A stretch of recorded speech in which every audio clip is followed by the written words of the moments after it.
Hey there. Yep, it's Halloween. So I've been out scaring liberals. Actually, I did something for Halloween this year that was probably more disturbing than any kind of Halloween I've ever had in the past.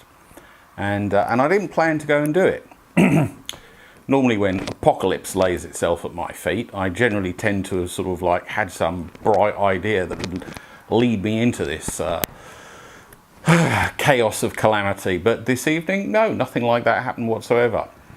I had to do some work, so I went to my favourite Italian restaurant.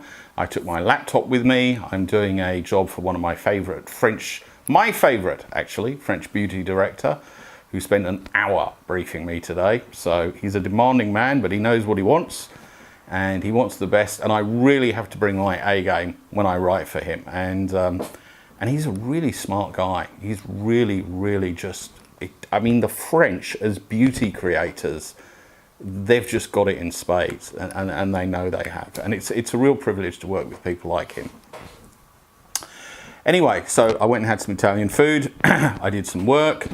Then I went to Vespers, and for those of you in the church, Vespers is a nice reflective service. You sit down. It's very easy going.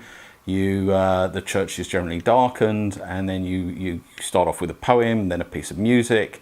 Then the vicar comes up and belts something contemplative out about the scriptures, and then there's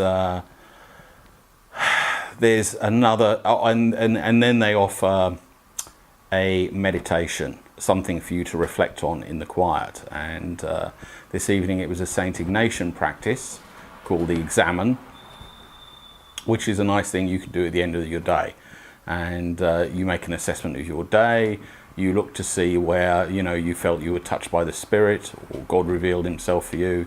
You express gratitude, and you make a plan for the next day. You do a couple of other things, but I can't remember what they are at the moment. And hopefully my spiritual director won't be watching this particular video.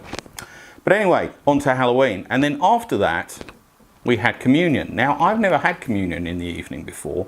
And, I've only ever had in the daylight. And this evening, the church was it was dark, and it was Halloween-y because it is Halloween, which is All Hallows Eve. Well, you probably know that, but what's All Hallows? I didn't know.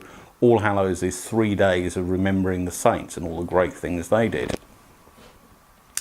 And so we had communion, and it just really struck me for the first time just how ghoulish communion really is, because it's Jesus.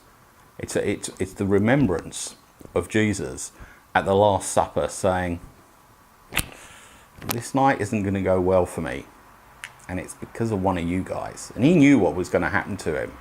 And he says, in the future, think of me. This is my flesh. This is my wine.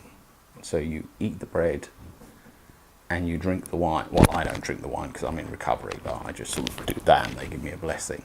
But you eat the bread, you eat his flesh, you drink the wine, you drink his blood. And that's a pretty ghoulish thing when you think about. But the good thing is, when you do it, you get forgiven. Anyway, this evening, it was a really powerful experience for me. And then the vicar, being the superstar that she is, gave me a special blessing because I'm off on Operation Snowboard tomorrow. 3 months in Hong Kong, Bangkok, Shanghai, Macau, and Chiang Mai.